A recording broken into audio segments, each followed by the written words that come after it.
This section is 10.1, points, lines, planes, and angles. To start off this section, I inserted 2 pages of vocabulary that I really think you should look over so that you know what's going on in this section. And you can refer back to the vocabulary if you forget what something is, of course.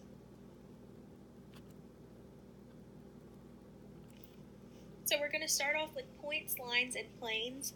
This chart kind of gives you a description and a picture of what each thing is. If you'll just take a look, a point is represented as a small dot, and it has no length or width or thickness or anything.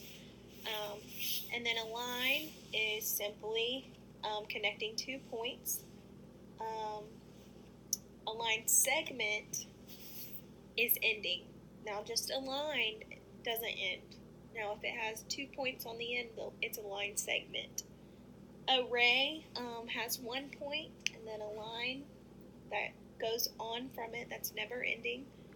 And a plane is a flat surface that extends to infinity. So if you'll just take a look at this chart, just a visual. First, we're going to go to angles.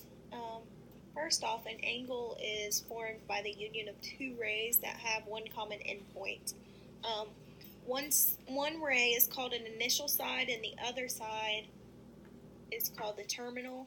The other ray is called a terminal side. So we'll take a look at this chart. They have acute angles, which is an angle that is less than 90 degrees. A right angle, that's exactly 90 degrees. An obtuse angle is greater than 90 degrees and less than 180 degrees. And a straight angle is exactly 180 degrees. Angles are measured by determining the amount of rotation from the initial side where it starts to the terminal side.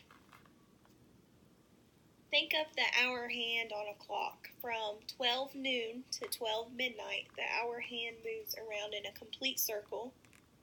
And by definition, the ray has rotated through 360 degrees. So let's take a look at this example.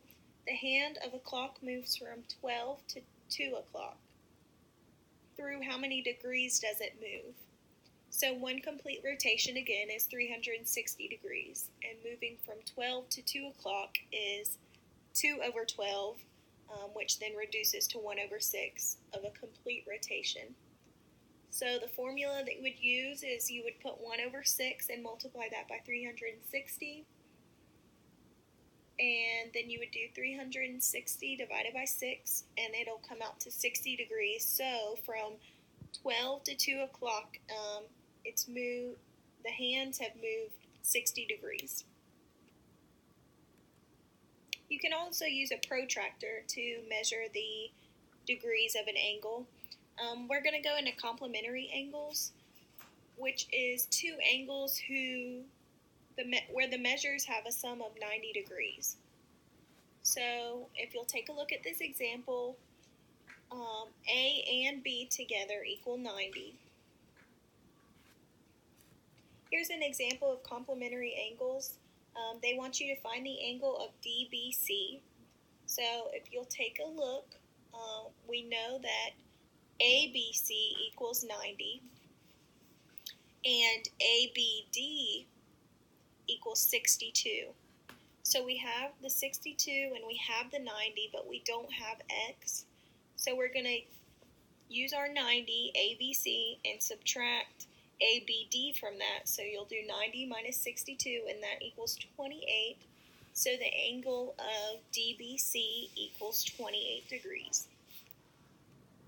So like complementary angles, we have supplementary angles. Instead of everything adding up to 90, the supplementary angles add up to 180. So if you'll take a look at this picture, A plus B equals 180. If you'll click to the next slide, there will be an example. So they want us to find angle KBA.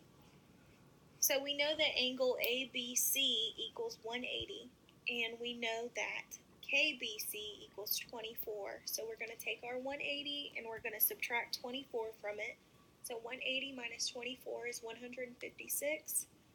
So angle KBA equals 156 degrees.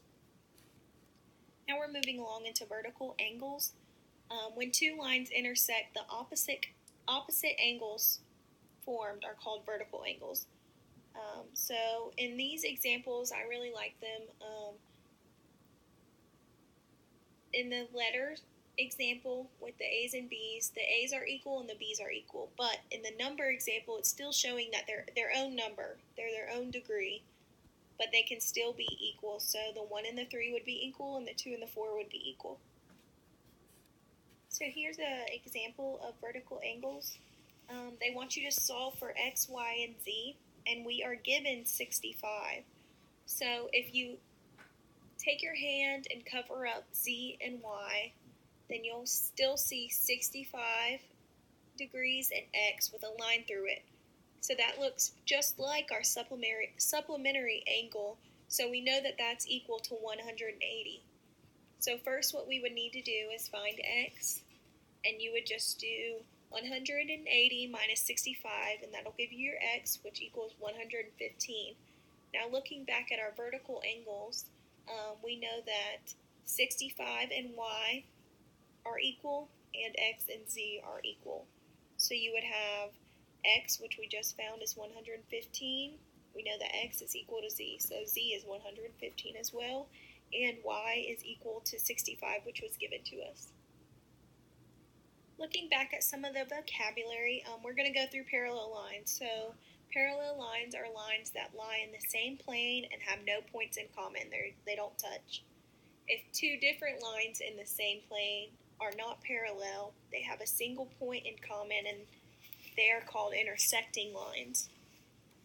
If the lines intersect at an angle of 90 degrees, then they're perpendicular. If we intersect a pair of parallel lines, which is shown with the word transversal, that third line is called the transversal line. So the example of the A and the B and the C and the D, those are just parallel lines, but with the other example, we have that intersecting transversal line. So similarly, like our vertical lines that we just saw for x, y, and z, you can do the same with intersecting transversal intersecting parallel lines. So if you'll take a look at this chart, we have alternate interior angles, alternate exterior angles, and corresponding angles. Things match up and things can equal the same thing, and that makes less work for you to do. Just take a look at this chart. And here is an example of that. The only thing we were given was 59. So they looked at the supplementary and they did 180 minus 59, and they got their angle 6. Well, that equals 120, and angle 6 and angle 7 and angle 2 and angle 3 are equal. So all of those equal 121. Now we were given 59, and 59 and angle 5 and angle 4 and angle 1 are all equal. So those will all equal 59.